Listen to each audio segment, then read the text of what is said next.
to the flag of the United States of America, and to the republic for which it stands, one nation, under God, indivisible, with liberty and justice for all. I'll call the meeting to order, and just so everybody knows, I did invite the USA men's hockey team, but apparently they were gonna go to the State of the Union address. How dare they? I know. Dang. I can't believe we got trumped. I know. Okay. no. We are gonna start kicking Yay, you out. Is anybody keeping a tally?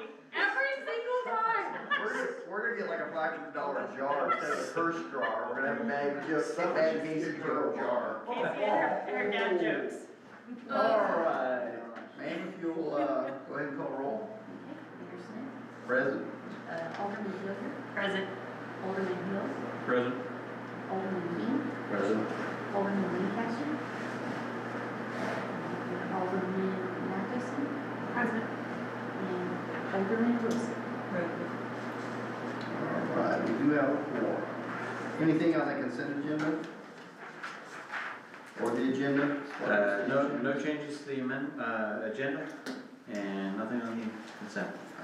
Anybody have any questions on that? Or actually, let's back up to the regular agenda. We gotta put those together. Can we get a motion? I make a motion to approve the agenda as written. Second. Alright, and if there are no questions, comments, or concerns on the consent agenda? Make a motion. Oh. We gotta vote.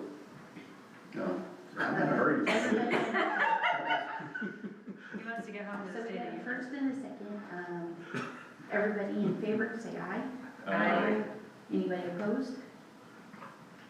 I can't give a time over there. Anybody opposed the agenda so far? Alright, so let's back up then and go ahead and get a motion again on the consent agenda. I make a motion we approve the consent agenda as written. Second. All right, we got a first and a second, all in favor, say aye. Aye. Any opposed? Okay, it has been approved. Alright, next section is citizen input. I don't see any citizens. I can pinch it. See none, I'll close that section. Section 5, public hearing subdivision, public hearing on a subdivision. I'll go ahead and open the hearing. Mike, I assume this is you?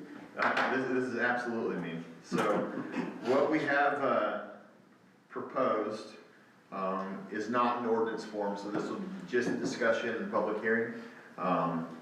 There is text though. Yeah. I will go through with the presentation. What this is for administrative subdivision, we're coming into compliance with the surrounding towns. What that does is it gives administrative authority to the planning and development director in conjunction with the legal department to do simple things, lot line adjustments, administrative subdivisions of large tracts of land that do not include utilities or roadways, zoning certificates, revision of condominiums, different things like that that would not necessitate coming for P&Z or Board of Aldermen. The county, Republic, Springfield, they all have these administrative subdivisions, and basically what it is it allows you to divide a tract of land where you're not adding utilities, roadways, stuff like that. One of the key points in there is they can only do it once. So if I have 80 acres and I decide to split 10 acres off that 80 acres, I'm done. Any other splits have to go through a platting process and it has to come before the boards. So they can divide it up to 5 lots, but it's a one-time thing. It's not, and it goes with, the record will go with the land. So we'll be keeping track of administrative subdivisions and land. And that's basically what it is. It just gives us a little bit of leeway administratively with a lot of regulations. It doesn't give us carte blanche on we can do what we want. They have to meet the criteria. If they don't meet the criteria, we already have a process through P&Z and Board of Aldermen that they have to follow. So, in a nutshell. Questions? Doesn't matter how many lots, say they had enough acres to do it, and they wanted the whole 80 into 5 acres, they could do that at No. one? No, so That would require it. they can only do 5 parcels, period. So if you have 80 acres, you can only do administrative subdivision up to 5 parcels, and that includes like a replat. Yeah. So if Hoffman Hills came back, phase 1 to do a replat, right? They could have expanded their subdivision by 5, but they have to meet all the zoning requirements and everything that was currently there. There can be no non-conforming lots made, during a replatting process. So if it's a current subdivision, yeah, they can replat. If it's administrative subdivision, they can go max 5 lots. Anything over 5 lots, it goes into the platted subdivision and back to our normal process. Good question.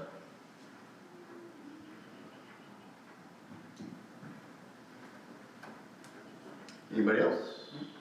No? Okay, do I need to close that section, close the hearing? I will close the hearing. She needs to report the time that the hearing was closed and note that no citizens spoke. Needs to be reported.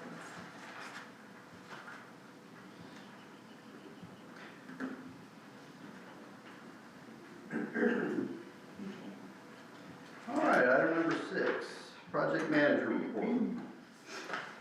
Excuse me. With regard to the 94 lift station Force Main, the polyethylene pipe manufacturer held a training school with Young's General Contracting last Thursday to give the crew practice in heat fusion on the pressure joints of polyethylene pipe. That went well. Everybody got an opportunity to run the machine on the crew, basically become qualified to operate. We also have an updated modified abatement order consent with Missouri DNR. It's acceptable. There's an ordinance later in the agenda authorizing the mayor to sign the abatement order on consent. With regards to the meadows, J.D. Wallace has completed crossing Farm Road 103 and 106 intersection. Now proceeding to the west of gravity main installation. In a few days, he'll cross from the south side of 106 to the north side of 106, and then continue the rest of the project down the north side. So things are off and moving now. The 94 Forest Land contractor has a majority of his material on site, and J.D. Wallace basically has about all of his material on site, except for things like crushed rock. So, if anyone's got any questions, I'd be glad to answer them.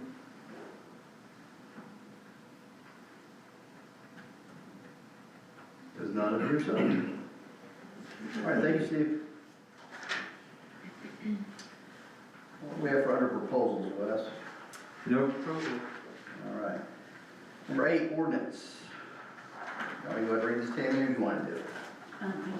An ordinance of the Board of Alders of the City of Willard, Missouri, authorizing the mayor to enter into an abatement order on consent with the Missouri Department of Natural Resources.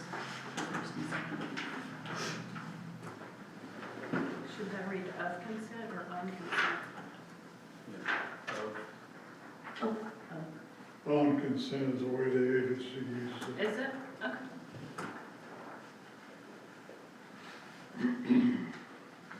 I make a motion that we pass the ordinance as written. I'll second We have a first and a second. Alderman Billiard, Yes. Alderman Hill, it. Yes. Alderman King, Yes. Alderman Lancaster, Alderman Matheson, Yes. Alderman Wilson. Yes. And do we have a motion for a second? Do you guys want to do a second? Can we do a second, or do you have to reread it? Need to reread it. We can reread it, but we have to have a Okay. motion to. Make a motion to You second. don't have to, because we have on the agenda that there is a first and second read. So I unless thought we somebody's got a problem with doing a second read tonight, we can Okay. just call it a second. Read it and call it. Okay, an ordinance of the Board of Alders of the City of Willard, Missouri, authorizing the mayor to enter into an abatement order on consent with the Missouri Department of Natural Resources. I'll make a motion that we approve the ordinance as read. Second. Okay, we have a first and a second. Alderman Billiger, Yes. Alderman Smith, Yes. Alderman King, Yes. Alderman Matheson, Yes. Alderman Wilson. Yes. It has been approved. All right. Section 9, State of the City presentation. Did you mean this to coincide with the State of the I Union didn't address? actually. Last year we did this, I guess the first one we did in April, and I said I would probably try to do it a little sooner this year. And then I saw in the news this morning, I go, oh well, ours is probably way more fun anyway. But you So don't just have the do it. hockey team. No, I don't have the hockey team. I could Sorry. grab I'm sure I could You find have some all your cutouts or a nice picture if we're feeling lonely. This took some putting together because we've done a lot. So start off, as I say, we started this tradition last year, and people seemed like they appreciated it. It's been really, really hard to pick some highlights this year. We've been very, very busy. I think I realized as I wrote this, it's why I feel like I've worked here 5 years and not just less than 2. This year, the theme of our State of the City is simple. We are on the right path. This past year has been about fixing fundamentals, addressing infrastructure needs, strengthening financial discipline, and putting systems in place that allow the city to operate more efficiently. Those changes have not always been visible in the day-to-day, but they've been essential to what we're doing. Because now, as we move forward, the focus can shift from stabilizing to delivery. Safer streets, reliable utilities, stronger financial management, and positioning Willard to fully participate in the growth that's happening in our region. Tonight I'd like to walk you through what we were doing, where we are, what we've done, and what comes next. And I have to find my button. Do you want us to stand and clap every 30 No. times? I was just wondering when that was Just- coming. I was ready for it. Just don't throw any tomatoes at me. Before we start about progress, I want to be clear about where we started. About a year ago, we faced 3 fundamental realities. First, we had aging infrastructure. It was beginning to limit both reliability and our ability to support future growth. Our water towers required rehab, and our existing sewer infrastructure was operating right at its practical limits. Now our financial systems needed some stronger discipline. Forecasting needed refinement, spending needed tighter alignment, long-term priorities, and we needed clearer visibility into performance. And then on the third point, our processes needed some modernization. We had a lot of manual workflows, reactive workflows, inefficient workflows, slowing delivery, and limiting our transparency. None of the issues developed overnight. None of them could be solved overnight, but they did give us a clear starting point. As our friend Mike over there had said, we're just one project away from some real momentum. This past year, we've been focused on building to make sure that momentum is possible. Good job, Mike. Good job. First time I've ever been quoted, ever. Shot that. Yeah, it's right above them. To address our infrastructure limitations, together we've made that deliberate decision to invest in the backbone of Willard's infrastructure future, our sewer system. First major project is our 94 force main connection.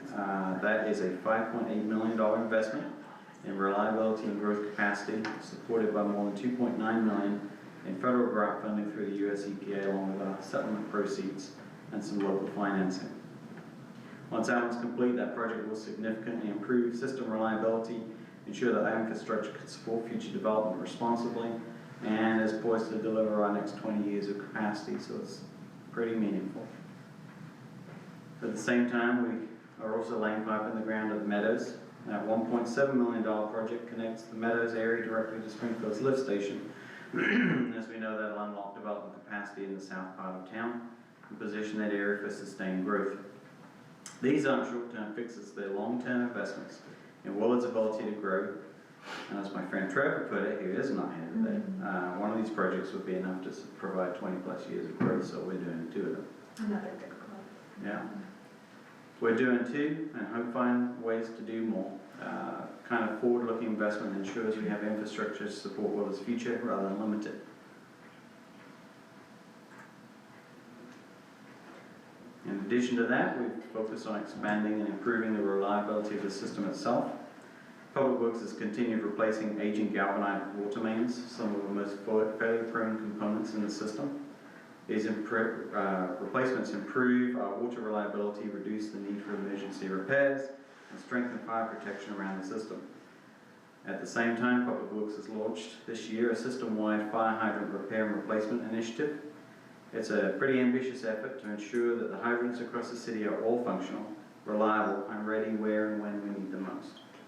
We've also continued a systematic effort to identify and repair major sewer breaks. These repairs reduce inflow and infiltration, which is costing the city a lot of money, improve our efficiency, and prevent unnecessary treatment costs. This year we're also beginning interior rehab of our water towers, which I think everybody seems to be most excited about, starting with the Meadows Tower this June. We have the equipment on order. It should show up in June. We anticipate Viking to start in June. So we will be protecting our water assets and extending their life, hopefully for decades to come. This work represents a disciplined approach to infrastructure management, fixing problems, protecting our assets, and preparing the system for long-term reliability.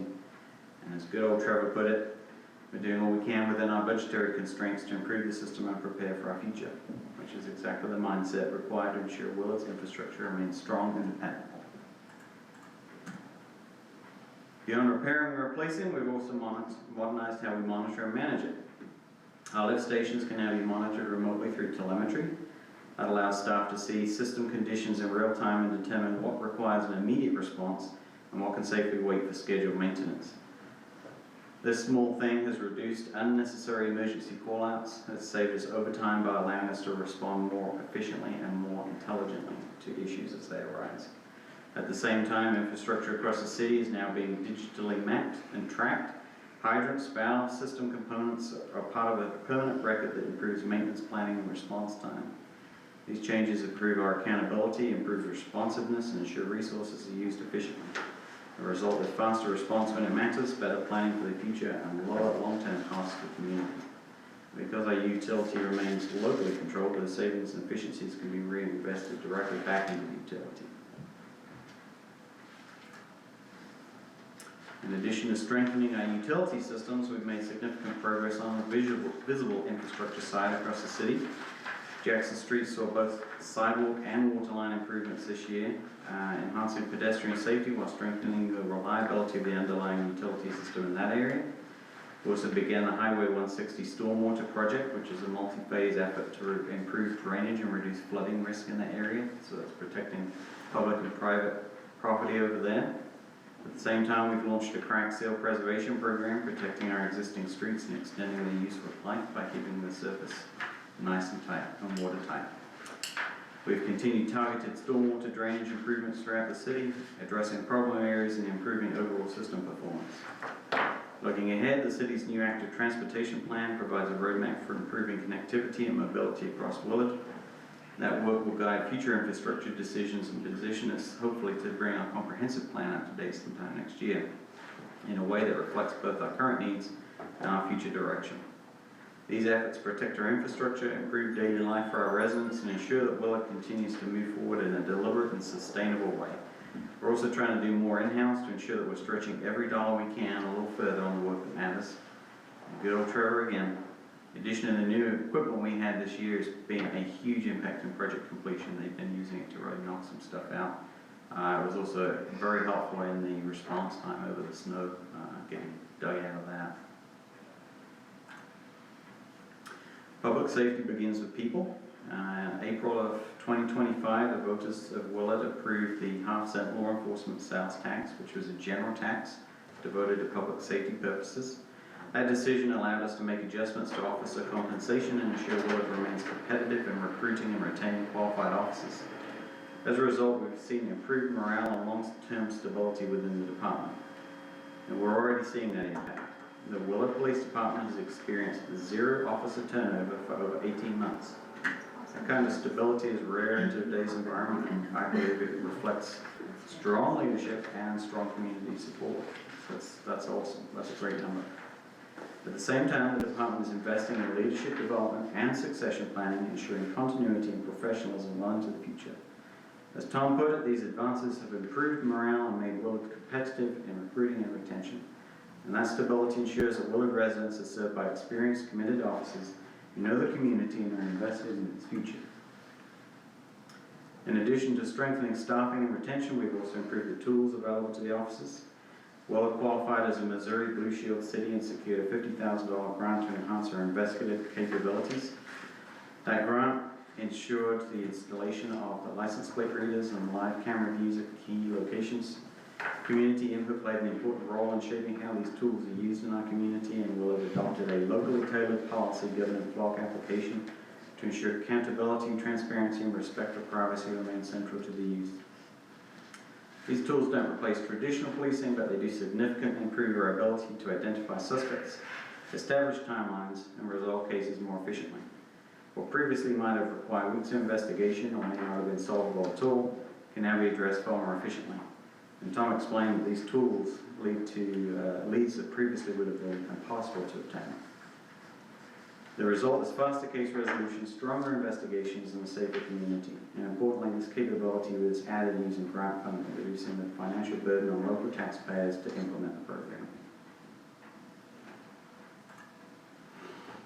Public safety isn't defined solely by the response time or enforcement. It's built on relationships, trust, and community engagement. And over the past year, the Willard Police Department has expanded its programs to strengthen those connections with the community. The DARE program returns for another year, giving officers the opportunity to engage directly with students and help build positive relationships early in life. Pal Boxing is also returning, providing mentorship and structure for young people in our community. And Camp Character continues to provide opportunities for officers and families to interact in a positive, community-focused environment. These programs matter because they build trust, help ensure that law enforcement is not just present but connected to the community they serve. And over time, those relationships strengthen public safety in ways that enforcement alone never could.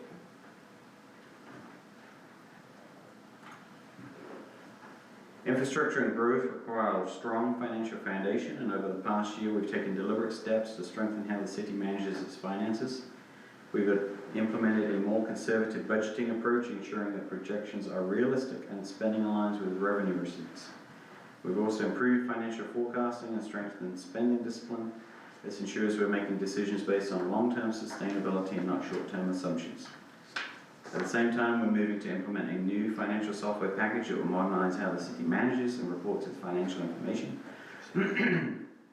This system will significantly reduce the costly 6.6 convenience fee that residents have had to pay, while also supporting improved transparency and providing clearer insight into how public funds are managed. Just as importantly, this software gives city leadership and the public better visibility into financial performance, allowing decisions to be made on more accurate and timely information. The result is a financial system that is stable, transparent, and prepared to support Will's future growth responsibly. This is how we ensure that progress is sustainable and that every dollar is managed carefully and intentionally. Another step we've taken is implementing performance scorecards for the first time in the city's history. These scorecards allowed us to measure operational performance objectively, tracking financial stability, infrastructure reliability, and service delivery in a consistent and a transparent way. We did test drive the financial scorecard last year, and it proved to be valuable, and it's illustrated that our financial software needed to be able to do that. The scorecard test drive gave us a clearer picture of where we were performing well and where decisive changes were needed as we moved into 2026. That insight also helped to guide many of the financial and operational improvements that are already underway. As we implement our new financial software, we will reintroduce the financial scorecard on a more consistent and hopefully closer to real-time data basis. This will ensure leadership and the public have a clear, accurate view of the city's financial performance on the data. We also plan to expand the scorecards to utilities and parks later this year, with public dashboards targeted for roll out around the third quarter if we can get it pulled off. The purpose of that effort is simple. We want to measure performance, improve performance, and share performance openly.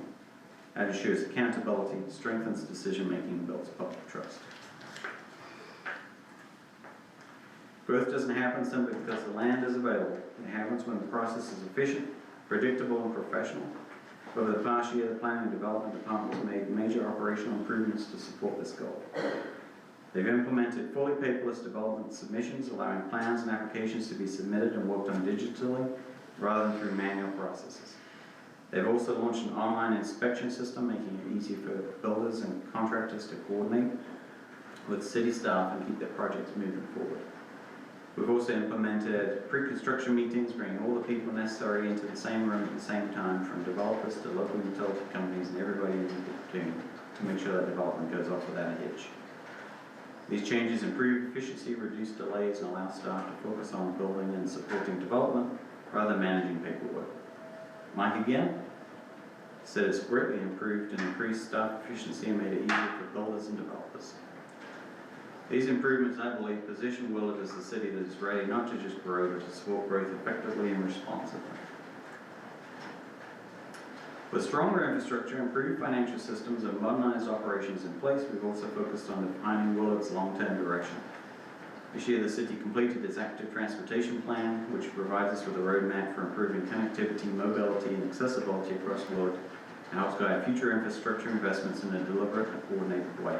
We can use that in tandem with that IMS survey study when we set on what we want to budget for our annual road improvement. At the same time, we are currently developing, as you know, an economic development policy to provide clear direction on the type of growth we want to see in the development that aligns with Willard's long-term interests. These efforts will ensure that growth isn't just accidental, it's intentional. We're making sure it's what we want. And importantly, our infrastructure investments have positioned Willard to support that growth responsibly. Capacity constraints that once limited our opportunity are being addressed. As Mike put it again, go Mike. See, you got 3 at this one. Experience and drive our current staff is amazing. Buckle up 2026, here we come. Just a regular Churchill. Yeah. All I need is a pipe. It can be arranged. You can probably make that happen. A glass of scotch. I feel like Willard isn't waiting for opportunity anymore. I think we're preparing to meet it at this point, and it's pretty exciting. All the work we've discussed, strengthening infrastructure, stabilizing finances, and modernizing city operations has led to this moment. We are now poised and positioned to attract new investment. Our infrastructure capacity is expanding, ensuring that future development can be supported reliably and responsibly. Our development processes have been streamlined, making it easier for businesses and developers to work with the city. Time is money.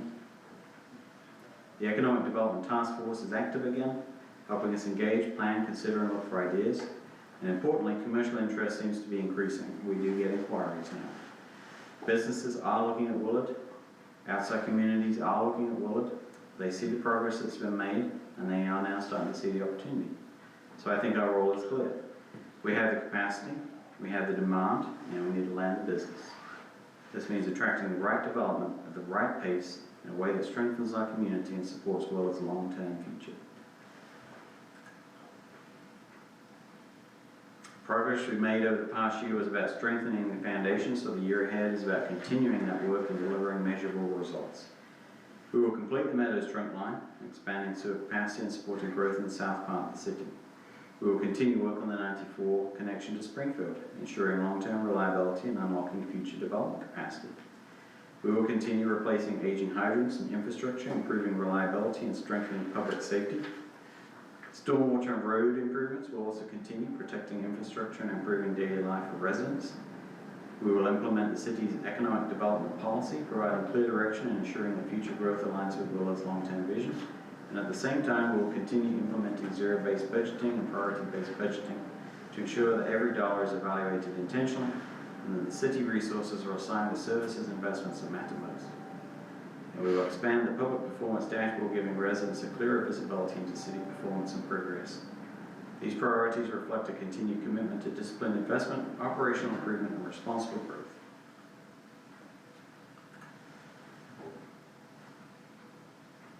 The progress we've discussed tonight is important, but what matters most is whether it continues. Success isn't defined by announcements, it's defined by measurable results. So we're going to measure success first through infrastructure reliability. We want to see fewer system failures, fewer emergency repairs, and infrastructure that performs as expected. Second, through financial stability, ensuring the city operates within its means and builds the financial strength that's needed to support future investment. And third, through continued public safety strength, maintaining a stable and professional police department, protects and serves our community effectively.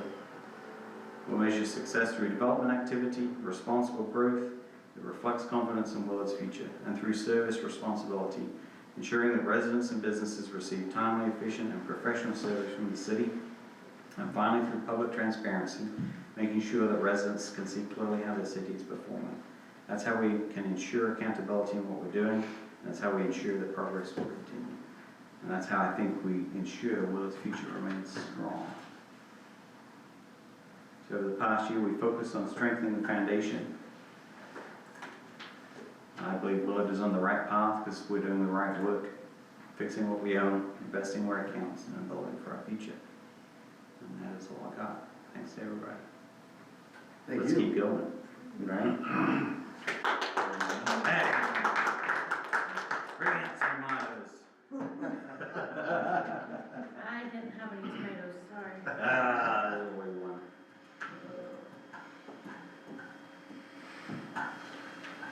Will you put a link or something Yeah. to that on our Yeah, website? I might just put this up here. I guess I could put the presentation up somewhere. Pretty sure some like college papers will need those quotes. Right? Especially Mr. Roof. Trevor Hoffman's Those not are gonna some be able to go out in bangers public right anymore. So everyone's gonna want autographs. Yep. We'll have paparazzi in Willard. Did that include your one pager, Wes, or was the one pager something different? The one page is just a summary of all that. I try to keep that brief-ish. Thank you, we appreciate that. It's good to keep track of. And that's why I like to do it. It's dry, it's boring, but most of this nobody really sees. You go to work, you come home. And you lights forget are about it on a on, like- day-to-day basis. Yeah. But it's really been a busy year. And I think It it's really good to is. highlight the positives because some of those are grand impact that are, like you said, they're not seen Yeah. just you by drive driving down the through road, town. the road's still there, and you turn the light, tap on, the water comes out. It's just, it works, and that's how it's supposed to be. We've done an awful lot. I don't imagine this year to be as hectic as last year. Last year, we did a lot. We want did it to some be hectic stuff. with the good things. Exactly. So that leads us to focus on, how do we create growth? How do we create movement? How do we create action? How do we implement some of these performance scorecards and show people what's going on? And to ultimately hold ourselves accountable and say, let's try and get the leaks down. Let's try and figure out what's going on. So data drives decisions, and I think those decisions have really laid truly a good framework for where we are today.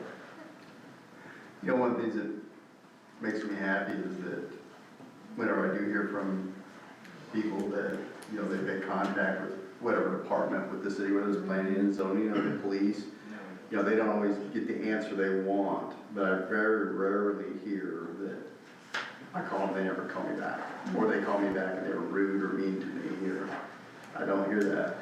On occasion, there's a crackpot, and then we get more down and you realize you were talking about a different town as Willard, Missouri. But anyway, that's one of the things I've been really satisfied with. Is I think that we're doing really well in the customer service arena, especially with all that we've done and some of the unpopular things that we've had to do.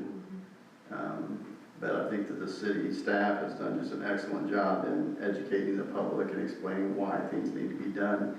And even though there might be a short period of emotion, it's not lasting. So. I want to reflect that back to the board. You guys have done some heavy lifting in the last 2.5 years, some stuff that has been It's left over, so. Well, we hope that 2 and 3 hour meetings will be a thing of the past, but no promises. All right. Anybody else? You were?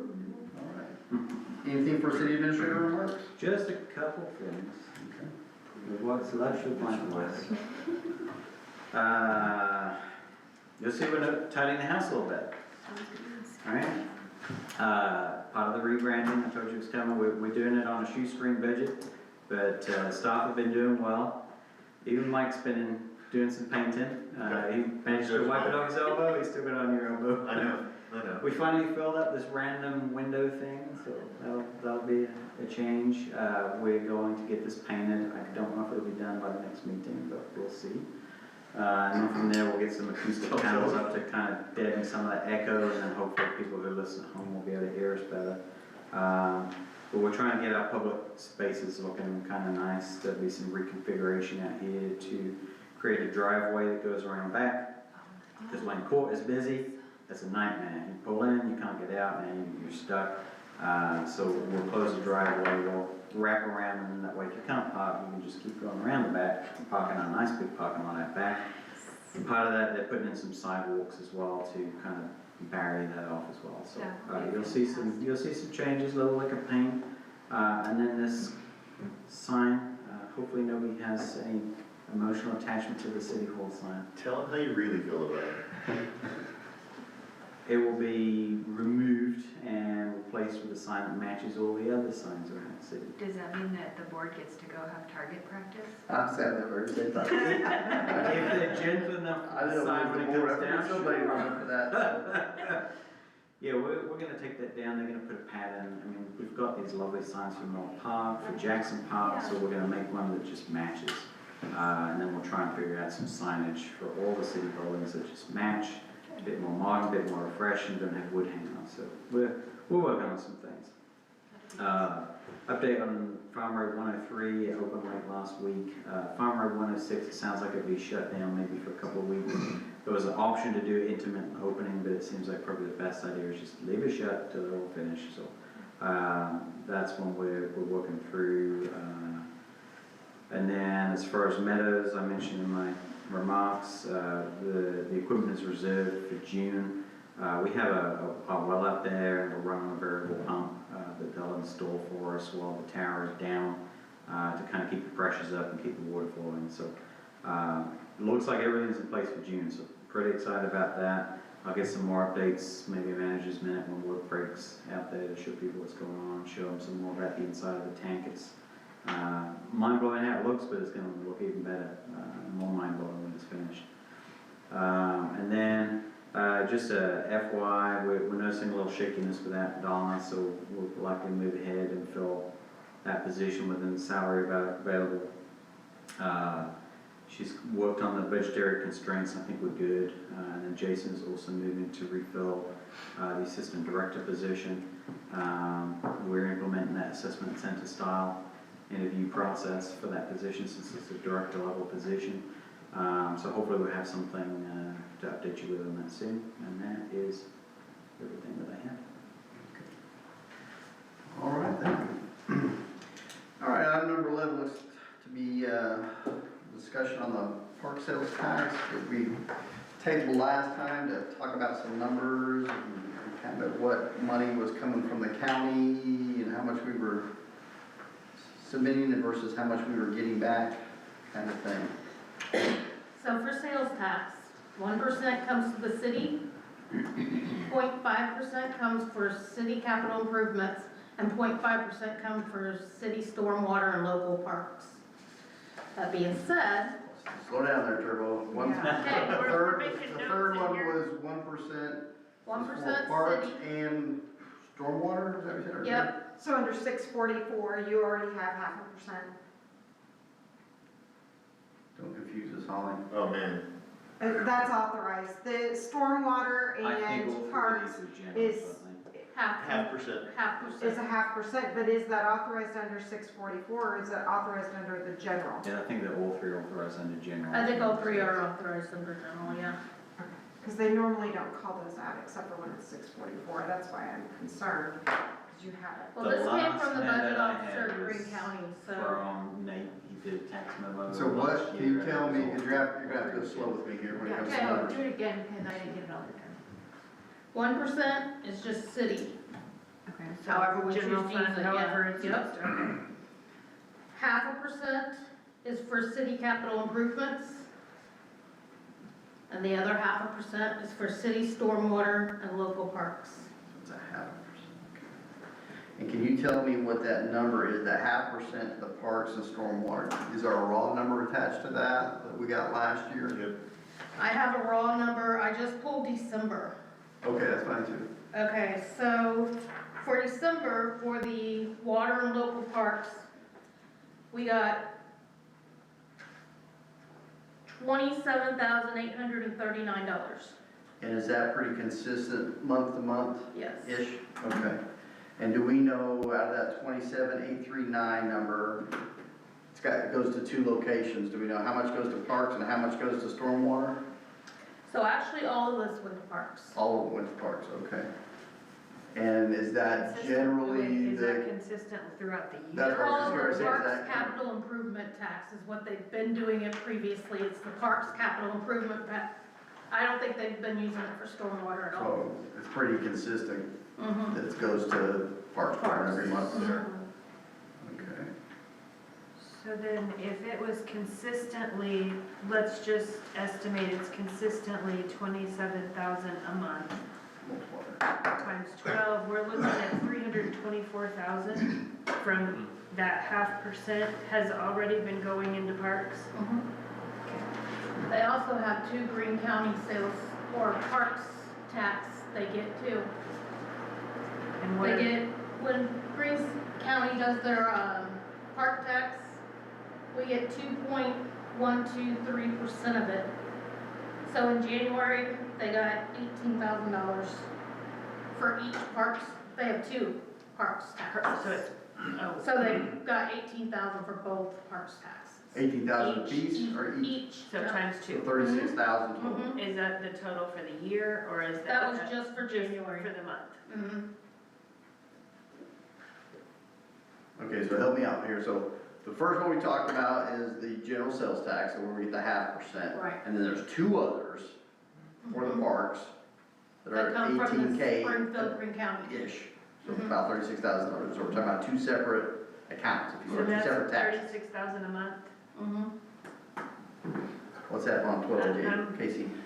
430,000 430? plus the 327. Yes. So about 750-ish per year. I didn't print off a December one to see Other exactly note what with the year. the general, for capital improvement purposes, that was, I forget what year. It was voted on by the public to be, just a general capital improvement item. So likely we'll spin that out into a capital improvement fund with the pool. And then when the pool is expired, it can then go to other capital improvement related purposes. Yeah. So it's not specifically parks, Right. but it does go into parks to pay the pool note currently. Which makes sense, because we want to get that. Mhm. But just for clarity on that, that is one that will go elsewhere when the time comes. Thank you for those numbers. You know, I thought that I had, I'm just throwing this out there for sake of discussion. You know, that if the board were to decide to put this to the voters, something that might make more palpable, it would be that you could sunset it after the pool's paid off, which is about 7 years. There is, yeah. Mhm. So, I mean, that could make it something that would be more pleasing to some people, instead of having a 20-year sunset or 25 or whatever. I mean, you could say this will sunset once the pool's paid off.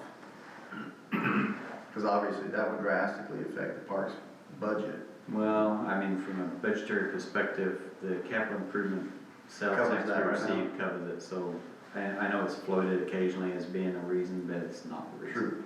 This Yeah, tax it's not. covers. But I think this would tie it to an object, and I think the people would be easier to understand, like, okay, Mhm. it is an expensive thing, yes, there is money for it, but we still need money for programs, fields, all these other things we've been discussing for the last year. It was just a thought. I mean, if the board decides they want to go that route or not go that I think route. it helps the mindset to have, this is where it's going and when it's done. Yeah. Because I mean, I would really love to see Willard be in a position someday where we can start making capital improvements. Mhm. Our roads are atrocious. And, you know, people see, you know, they just see very little, you know, capital projects year after year. I would think love- to your point, if I may, the number we're floating around to lock in this road repair plan would be about 500,000 per year, escalating about 10% per year for 7 years to get them in good shape to where the backlog is actually going down. So I mean, yeah, if we can find a way to redirect some capital improvement funds, I think the public would see work fairly quickly on that.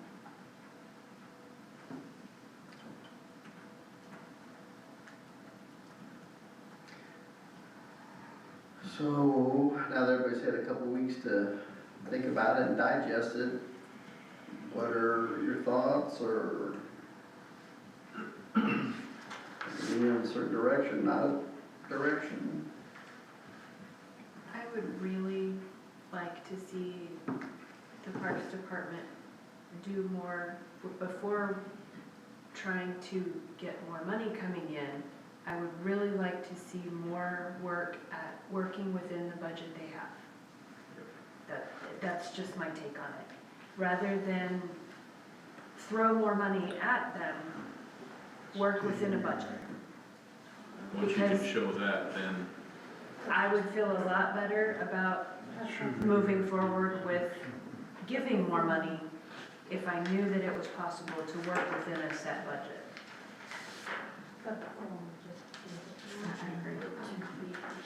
if you can't work in the budget you have, adding money to it isn't fixing Isn't it. going to solve the problem. No. Have we stayed pretty true to the 10% reduction thus far? Last year, yeah, they came in, how many do you think? I think we budgeted about a $600,000 transfer, it came in just over 400,000. Am I remembering that about right, Gina? It's like 434, I have in my That head. sounds right. Yeah. So and that's kind of how I'm judging it, is if we have to transfer your money, you're obviously still out of alignment. We just chose that route to be more transparent with But there presentations. is no possible way financially for us not to have transfers. Not until they get their budget balanced. There are maybe ways to adjust, and maybe mowing moves to public works and things like that, but really you're just taking money from one pocket, but there's another pocket that has. So even if they get to where they're staying within their budget, we still got a massive gap. Potentially, yes.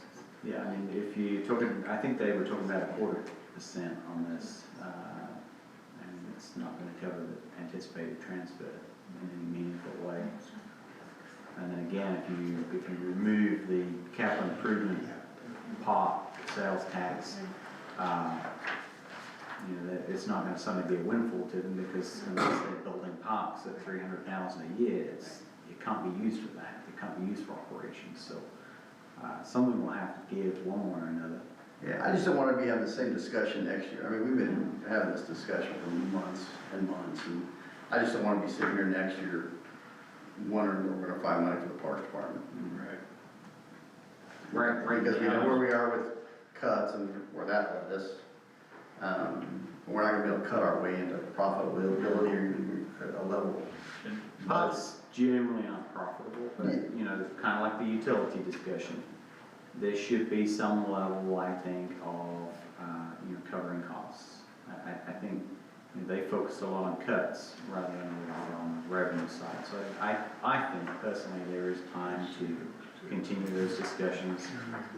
Zero-based budgeting kind of helps break everything down to the base and start building it back up and make sure every dollar that we're putting in that budget has a purpose, and we know, okay, you know, we don't necessarily want it there, but we understand why it's there. Gina has given them some very detailed salary targets to meet, seasonal with a large and growing part of the budget year on year. I don't think that minimum wage accounts for all of that. You know, if you've got someone who's not working fully enough to be full-time, you don't anticipate exponential rises in the cost of staffing, in my opinion. So I think having her work with them to monitor that, and there has been a little resistance to that, I feel like anyway. We'll continue to work with them. We've got some discussions scheduled to talk through that more.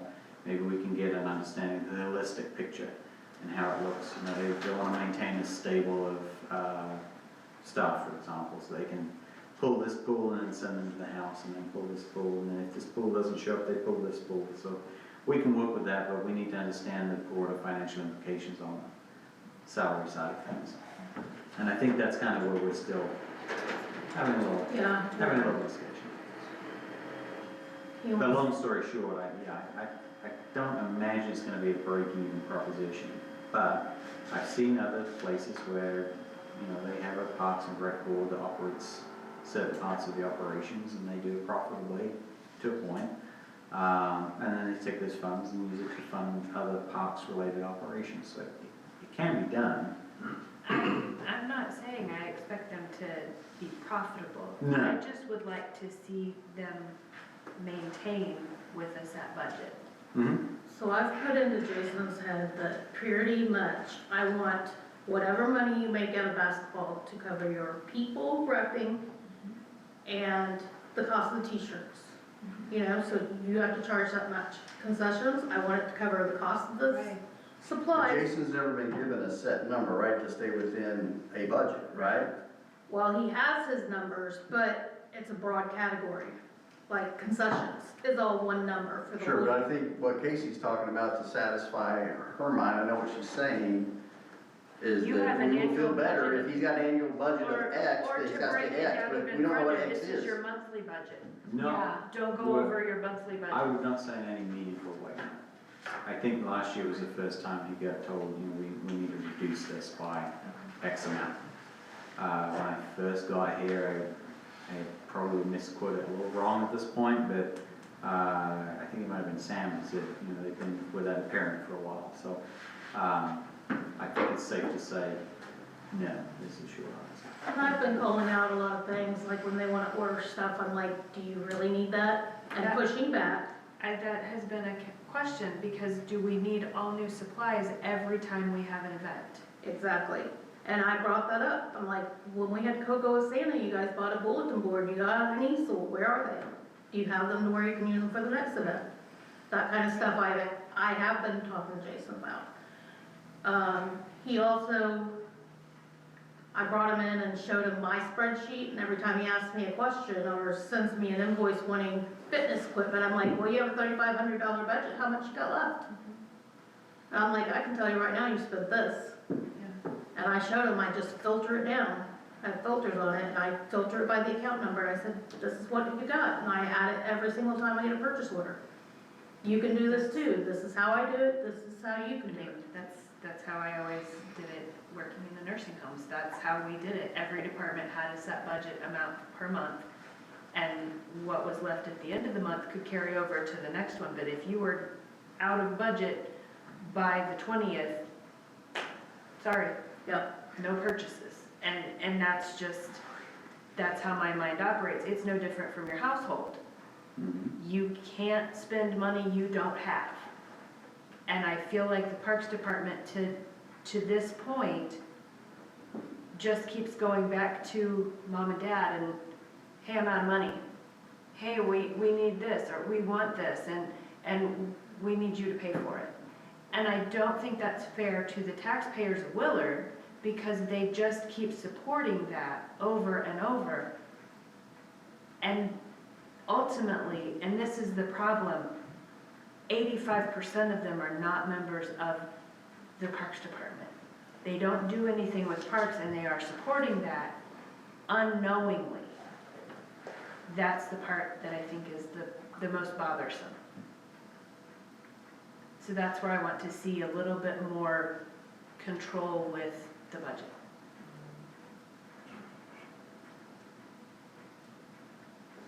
David?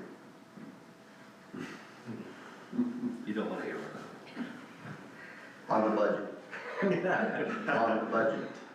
On the budget, as it relates to possible presenting a tax to the people. Yeah, I pretty much agree. I don't think we need to keep giving them money all the time. I mean, it's ridiculous. And my wife has told, being on the board, she's told me stuff that she's brought up to Jason and asked for. And same thing, where's all this stuff you're buying? Why do you buy it every year for the same program? Rachel? I have mixed emotions, honestly. Part of me is like, well, let's just let the public decide if that's what they wanna do. I mean, I'm against tax, extra tax. I think we all are. We all are, yeah. We all are. So, I mean, either way, like, I'm against it, but at the same time, it is the citizens' choice as well, though. I mean, I like, a clear target and, if we're gonna hold Jason accountable or, the Parks Department accountable, The department on the whole. then we need to be able to define what success Right. is and how will Jason at the end of the year be able to say, I did stay within my Well, budget. and he And had then that Joyce or concern. someone may look at the numbers and go, well, no, you didn't, because you needed chlorine, you needed this and this for the pool. So then we're back to having this conversation again, it's like, well, Jason says I did stick within my budget. In Someone his that says, no, you defense, he didn't. had that concern. He said, how do I know I've done well? So how do we That's do a that? very valid It is. question. Because we can't, hold him accountable for a number that he That doesn't he know doesn't or know, understand. that has not been a tangible, stated. So I've pretty much told him to stay under a $2,000 transfer. We cannot get him to go from $400,000 transfer straight to zero. Oh, We can't do it. No, that's not. So I've told him his goal is to stay under 200. And with that under 200, I've taken out his salary, like utilities with the pool. Is this I in don't- writing somewhere? Email, probably. I haven't, I mean, it's just me and Jason I would talking. I said, I like want there you to be some to, kind of document, because this, this issue has taken up so much time, that it clearly spells out what the expectations are, okay, because it's fair to him to say, I did meet these expectations. Right. Or I did not, and this is why I did not.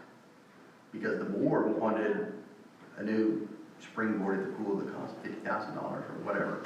right. But, I'd like to be able to go back a year from now and say, here it is, this is what the expectations, Or and it didn't let's happen. say in November, when we're a little closer to, we have to have this nailed down, because we have until what? Yeah, and that's also what I was thinking, is like, right now, we can say yay or nay, but Right. I feel like we can also wait We until have fall. time until fall, because there's a window. What is it, like the very late deadline is in January, isn't it?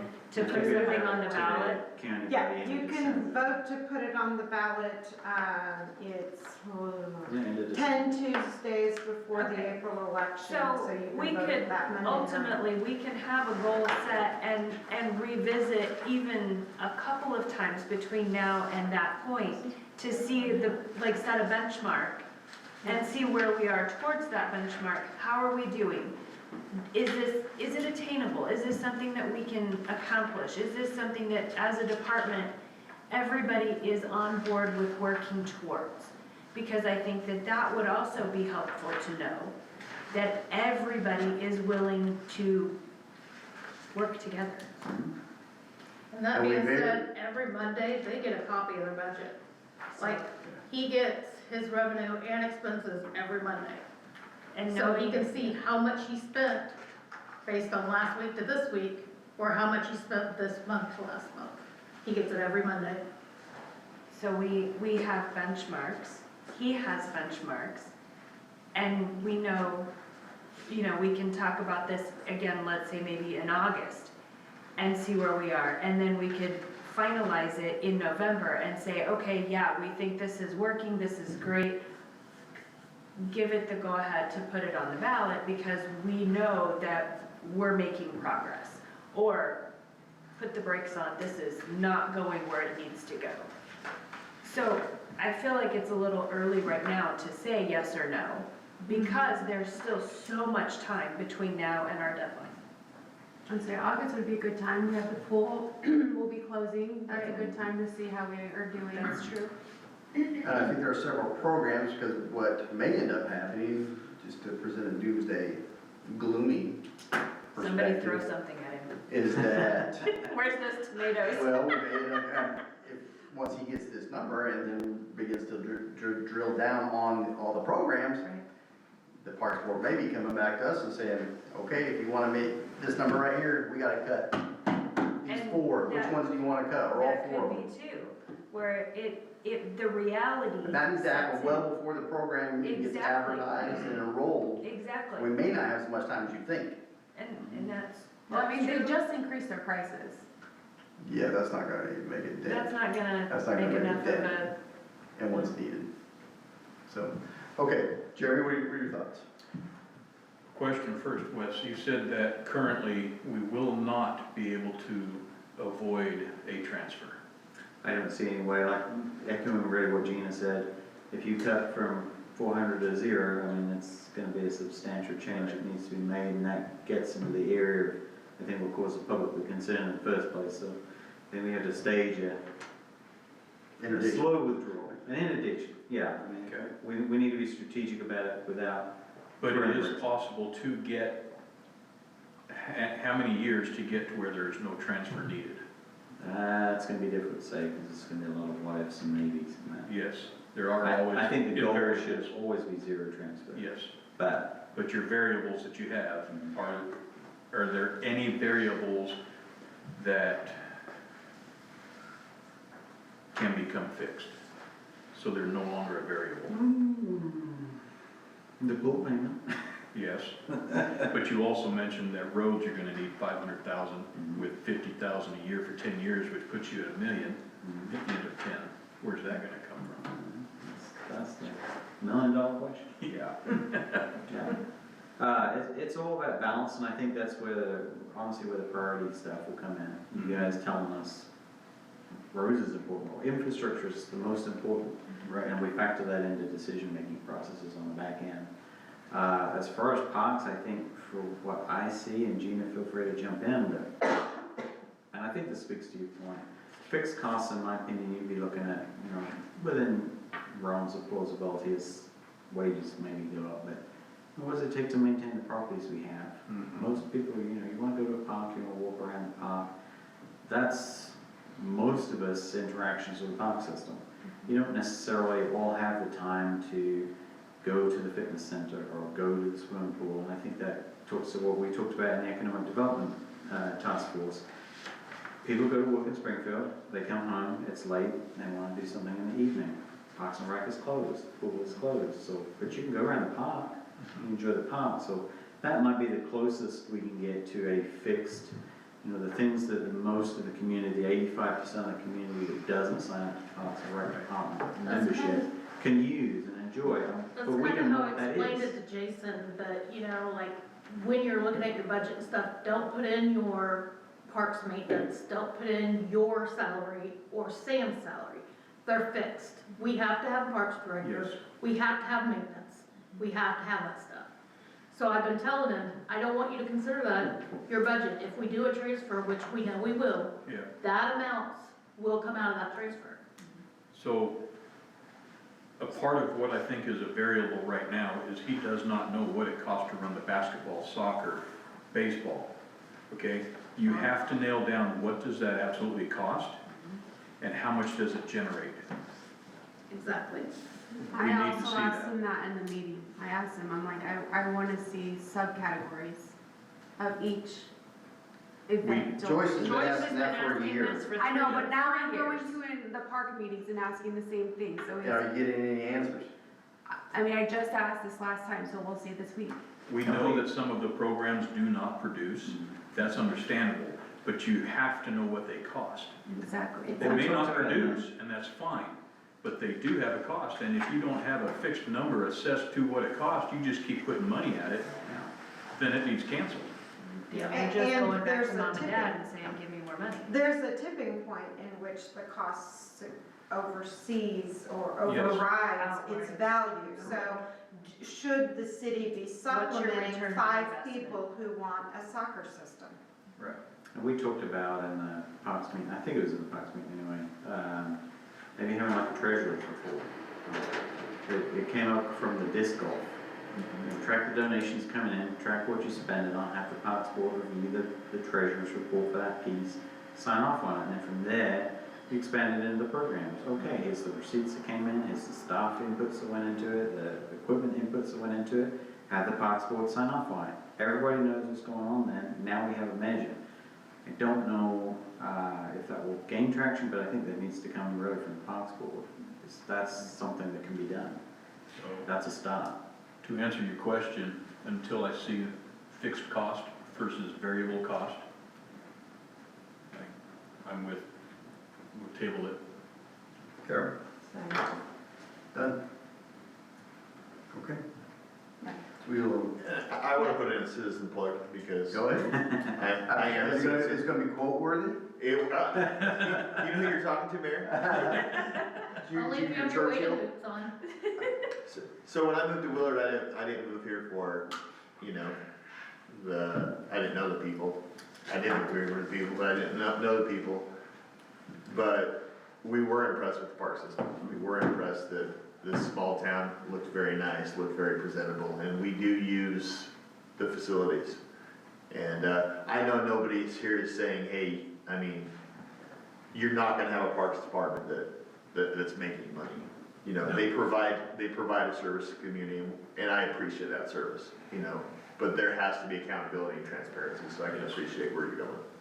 That's all that needs to be done. We know that they're not going to provide assistance to the budget to a degree, but where is it going? Yeah, no, I mean, the transparency and everything like that is, Yeah. that's the battle right there. So, but services provided, yeah, they do provide a service that is not found anywhere else, so. And we do have the Parks Tax 2 options drafted, so you guys can take advantage of that literally in a 24-hour notified public meeting. So I have this noted for August, is that I think we Okay, should have everybody? one prior to that. update for our? We need a mid-progress before we're. Well, I will probably capture that as part of the priority base, because about June, I plan to start Probably. having some meetings where we talk about what are you guys' priorities, what do you want us to see us focus on? Perhaps that can be part of that. So we'll That's usually when touch we do on the that. amended budget too, so Exactly. I'm pretty sure it'll all come up All then too. tie it all together, so maybe we just have one big, long budget meeting. Perhaps. What I wanna make sure of, for my sake and the Yeah. board's sake, though, So June is is on. whenever we have a review, I want clarity and one message. What I don't want is you saying one thing as far as the projections, Jason saying another thing as far as projections, and you saying a third thing, and then we're all sitting there going, here we are again. We have- Usually when I tell Jason something, I tell Wes about it too, just so we have a backup. What I wanna know is if, I wanna know what kind of footing we're on. And I wanna make damn sure everyone's on the same footing. Because if we're not, then it's gonna be unpleasant and problematic. Capiche? Fair. No, right? You see? Does that make sense what I'm trying to convey? I don't wanna be ambiguous. No, you're good, like. So you want 3 different answers for this question? No. Kind of where I got the keys. You know, I want the Parks Board, the head of the Parks Department, the Finance Department saying, if meet together, and if you tell us this is where we are, we better damn sure be, this is where we are. All right. Okay. Any unfinished business? All right. David? Or Casey, either one? Make a motion that we recess the open session and open the closed session pursuant to RSMO section 610.021, subsection 1 for legal, 3 for personnel, and 13 for personnel. Second.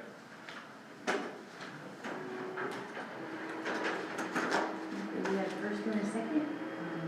Alderman Billiard, Yes. Alderman Hill, Yes. Alderman Key, Yes. Alderman Ferguson, Yes. and Alderman Wilson. Make a motion to adjourn the meeting. Second. All in favor? Aye. Opposed? Motion passes.